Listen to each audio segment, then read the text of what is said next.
Budget ഇന്നലെ പ്രഖ്യാപിച്ചു. ഇന്ന് അതിൻ്റെ സംബന്ധിക്കുന്ന വാർത്തകൾ പത്രങ്ങളിൽ വന്നിട്ടുണ്ട്. എല്ലാ പത്രങ്ങളും വളരെ ലീഡിംഗ് വാർത്തകളാണ്.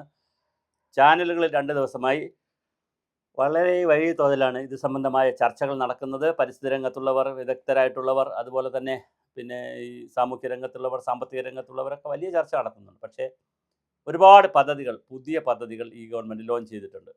ബഡ്ജറ്റിൽ പറഞ്ഞിട്ടുണ്ട്. പിന്നെ മാരിടൈം നയം മുതൽ പിന്നെ വിഴിഞ്ഞം തുറമുഖത്തിൻ്റെ അനുബന്ധ വികസനം മുതൽ അങ്ങ് കാസർഗോഡ് വരെയും നിരവധി വികസന പദ്ധതികളാണ് ഇന്നലെ അനൗൺസ് ചെയ്തിട്ടുള്ളത്. പക്ഷേ ഇതിനൊക്കെയുള്ള സാമ്പത്തികം ഉണ്ടോ എന്നൊരു ചോദ്യം സാമ്പത്തിക വിദഗ്ധരിൽ നിന്നുള്ള ഗൗരവമായൊരു ചോദ്യവും ഉയർന്നു വന്നിട്ടുണ്ട്. സ്വകാര്യ മേഖലയെ കെട്ടഴിച്ച് വിട്ടുകൊണ്ടായിരിക്കും ഈ കാര്യങ്ങൾ ചെയ്യുക എന്നുള്ളതാണ് വി ഡി സതീശൻ പറയുന്ന ഒരു ന്യായം. അതുപോലെ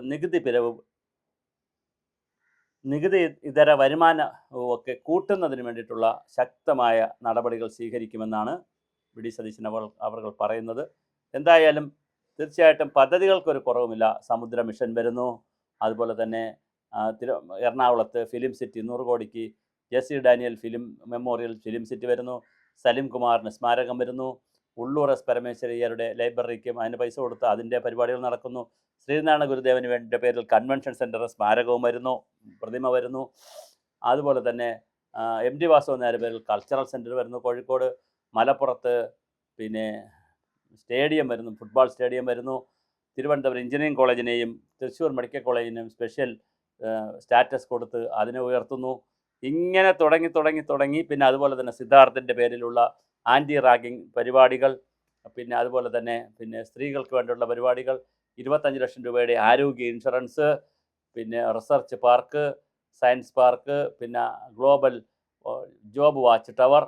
ഇങ്ങനെ പറഞ്ഞുകൊണ്ടിരുന്നാൽ ഒരുപാട് പദ്ധതികൾ, പുതിയ ആശയങ്ങൾ, പാചകകല പഠിപ്പിക്കാനുള്ള ഇൻസ്റ്റിറ്റ്യൂട്ട്, ഇങ്ങനെ വളരെ വ്യത്യസ്തവും വളരെ മനോഹരവും നൂതനവുമായ നിരവധി പ്രോജക്റ്റുകൾ വിഭാവനം ചെയ്തിട്ടുണ്ട്. അപ്പോൾ ഈ പ്രോജക്റ്റുകളൊക്കെ നടപ്പിലാക്കുന്നതിനുള്ള സാമ്പത്തികം, അതിനുള്ള മാൻ പവർ, ഇതൊക്കെ അതിനുള്ള ടെക്നോളജി, എക്സ്പെർട്ടൈസ്, ഇതൊക്കെ സിസ്റ്റത്തിൽ ആവശ്യമുണ്ട്. അപ്പോൾ ഇതൊക്കെ തന്നെ സിസ്റ്റത്തിൽ കൊടുക്കാൻ സാധ്യതയുണ്ട്. പക്ഷെ അങ്ങനെ കൊടുക്കണമെങ്കിൽ വൻപിച്ച തുക കയ്യിൽ വേണം. അപ്പോൾ അവിടെയാണ് വ്യവസായത്തെ മാത്രമേ നമുക്കിപ്പോൾ ആശ്രയിക്കാൻ കഴിയൂ. അതും നമുക്ക് കൃത്യമായ ഒരു വരുമാനം കിട്ടുന്ന, വലിയ തമിഴ്നാട് പോലെ മറ്റ് സ്റ്റേറ്റുകൾ പോലെ വരുമാനം കിട്ടുന്ന പദ്ധതികളും ഫാക്ടറികളൊന്നും നമ്മുടെ കൈവശമില്ല. അതുകൊണ്ട് തന്നെ ഉള്ളത് വെച്ചിട്ട് വേണം നമുക്ക് ടാക്സൊക്കെ പിരിച്ചെടുക്കാൻ.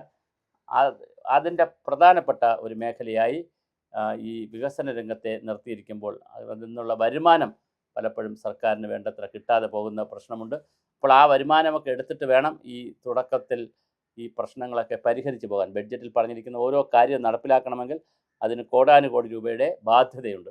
കിഫ്ബിയിൽ നിന്ന് കുറച്ച് പൈസ കിട്ടുമായിരിക്കും, പബ്ലിക്കിൽ നിന്ന് കുറച്ച് പൈസ പിരിക്കുമായിരിക്കും, അങ്ങനെ പലതരത്തിൽ പൈസ മൊബിലൈസുമായിരിക്കും. ഒന്നും കാണാതെ ഒരു മുഖ്യമന്ത്രി ധനമന്ത്രിയായി ഒന്നിച്ചാൽ നിൽക്കുന്നൊരു വ്യക്തി ഇങ്ങനെ പറയില്ലല്ലോ. ആളുകളുമായി ആലോചിച്ച് ധനാഗമ മാർഗങ്ങൾ കൂടി ആരാഞ്ഞുകൊണ്ടേ ആയിരിക്കും ബഡ്ജറ്റിൽ പ്രോജക്റ്റുകൾ വയ്ക്കുന്നത്. അപ്പോൾ എന്തായാലും മനോഹരമായ ബഡ്ജറ്റാണ് വന്നിരിക്കുന്നത്.